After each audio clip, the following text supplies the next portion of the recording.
अस्सलामु अलैकुम दाऊद उस्ताद। वालेकुम अस्सलाम। ये कैसा चल रहा है? तुम्हारे ख्याल में ये मुश्किल है? बाबा भी यही करते थे। चलो दिखाओ फिर।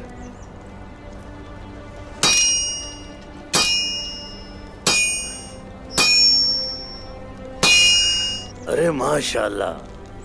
शुक्रिया। मुझे बताओ क्या हुआ था? हमने निकोला का सब सोना जब्त कर लिया है। बिल्कुल ठीक किया। हक है अल्लाह। हक है अल्लाह। हक है अल्लाह। हक है अल्लाह।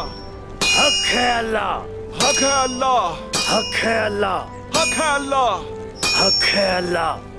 अस्सलामु अलैकुम दाऊद उस्ताद। वालेकुम अस्सलाम। उस्मान साहब ने आपको बुलाया है। खैर होगी इंशाअल्लाह।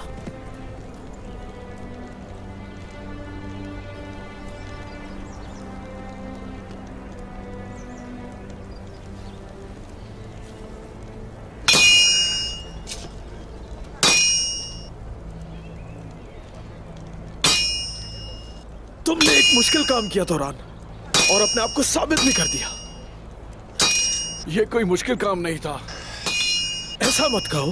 हमारे कबीले में एक नए सिपाही के लिए ये मुश्किल काम था। भले मैं काई कबीले में नया हूँ गोकतुक, लेकिन इन कामों में नहीं। याद रखना कि काय कबीले की हर मुहिम बाकी सबसे मुख्तलिफ होती है तौरान। एक गाजी का मुकद्दर हर जगह एक जैसा होता है। अगर हम मर गए तो शहीद, बच गए तो गाजी है।